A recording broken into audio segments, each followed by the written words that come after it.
When The Matrix was released in 1999, 2 years before 9/11, people already had a feeling that something was wrong with reality. The younger generation was just beginning to see the cracks in the rose-colored glasses worn by the baby boomers. The year 2000 was looming. Talk of Y2K convinced many that global disaster was likely imminent. It was the end of the world as we knew it, but we were supposed to feel fine. Another film this generation would find themselves connecting with that year was Fight Club, a film that warned of systematic feminization of men, a feminization and consumerism that originated from the baby boomers in academia that had spent decades methodically reducing the men in this country into hapless, inept beta males. Fight Club poked that bear that had been lulled to sleep inside the souls of many young men. Several real fight clubs even flared up all over the country as testosterone-starved men began to question the archetype of the 90s man and the logical conclusion that that road would lead to. And then, on September 11th, 2001, before the culture shift could really make any headway, the country was traumatized by images of death and destruction on a scale never before seen on our soil. Broadcast live, 24 hours a day, 7 days a week. The fight-or-flight mechanism of our country was drowned in an endless ocean of rage and confusion, inseminated with a frenzied patriotism so intense that even some of the best among us lost the ability to distinguish the red from the blue pill. As you can see by looking around us today, many did take the blue pill.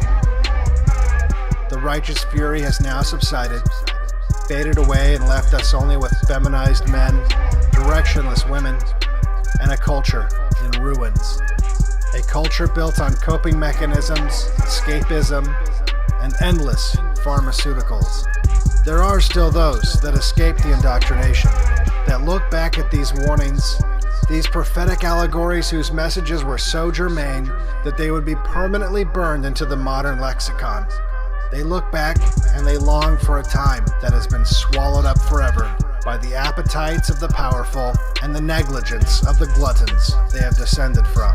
While examining the meaning of these warnings, it should not be forgotten that the most important scenes in these films weren't about the awakening itself. That was inevitable and simply the beginning, the first act. That part of the story is coming to a close.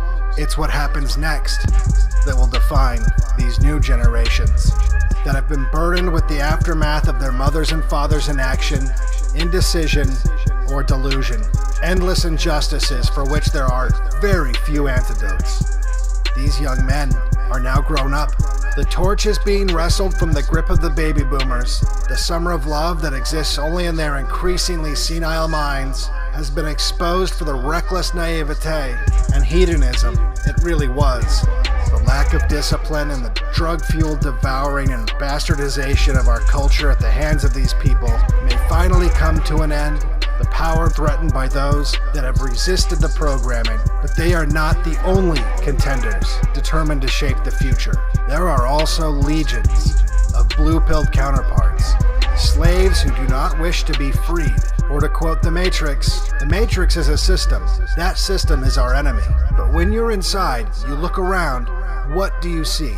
Businessmen, teachers, lawyers, carpenters, the very minds of the people we are trying to save. But until we do, these people are still part of that system, and that makes them our enemy.